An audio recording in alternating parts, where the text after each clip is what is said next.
You could say it sounded like the work of a musical companion, who roughly described Hamilton Bohannon in 1973.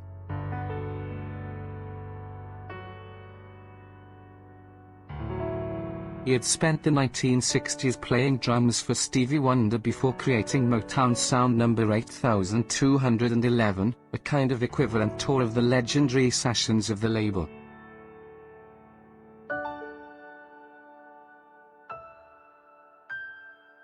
Funk Brothers No. 8211, who played with Marvin Gaye, the Four Tops and Martha and the Vandellas, then led house groups at a variety of Detroit nightclubs.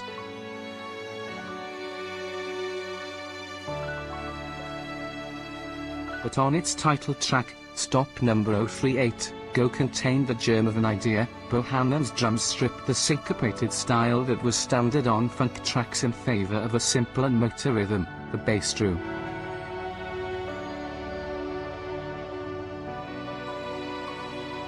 You could see where he came from. No. 8211, it was like a more muscular version of the beat he had played supporting Stevie Wonder in I Was Made to Love Her, or the cover of Wonder from We Can Work It Too.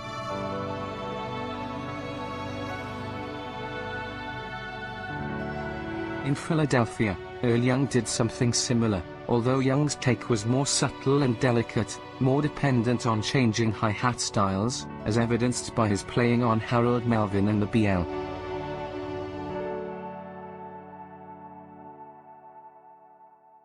A session man rather than a star, despite his day job as a member of the Tramps, Young has always played in the service of the song.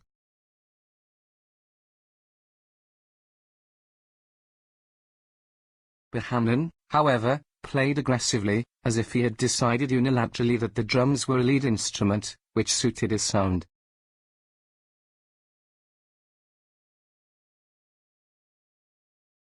The Philly soul was lush and sophisticated, Bohannon's music was raw, the drums pushed to the fore of the mix.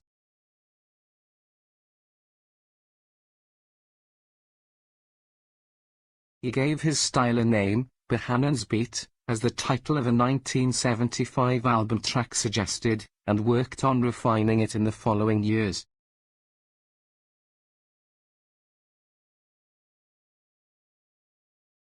Because No. 8230, my music already did.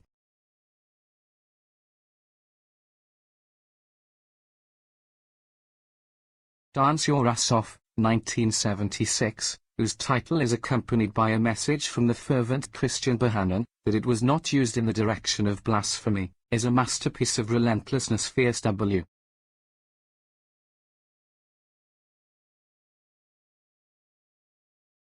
He is the author of a succession of anthems from New York clubs, but, curiously, Bohannon's first singles are always more successful in the United Kingdom than in America.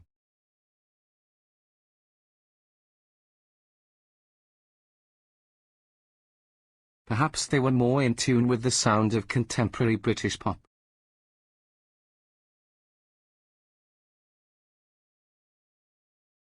He continued to use the word stomp in his song titles, and there was a lot, finally, of stompy music on top of the pops in 1974 and 1975, the last burst of glamorous heavy drum rock, soul songs from.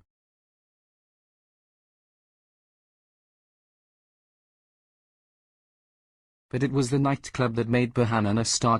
He finally hit pay dirt on Summertime Groove in 1978, which is home to Let's Start the Dance, not so much a song as a chain of irresistible chained ho.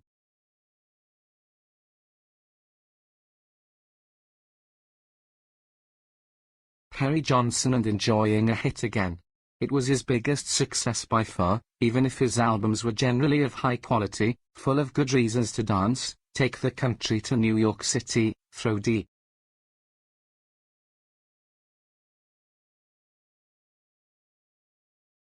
But it wasn't until Bohannon's moment theoretically passed that it became clear how influential he had been.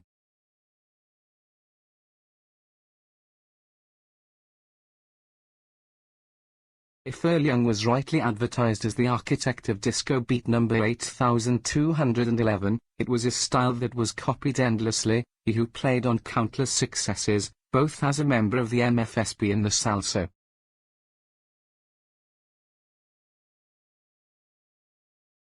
His rehearsal, his open grooves, his sample-ready pockets, his big kick drum and his raw bass were the foundation of house music, American writer Ronnie Reese suggested, not without proof.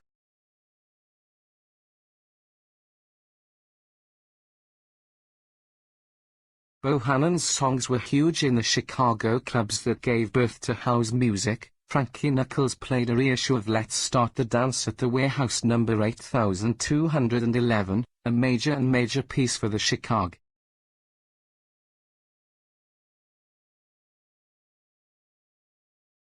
And house music gave Bohannon its greatest success. Get Down by Paul Johnson, a top 10 in 1999, was based on the song by Bohannon, Me and the Gang.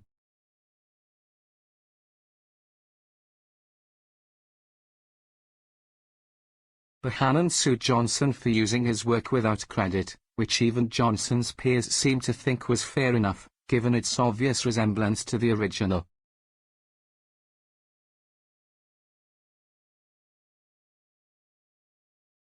And, for the most part, Bohannon remained philosophical about its impact on house and techno.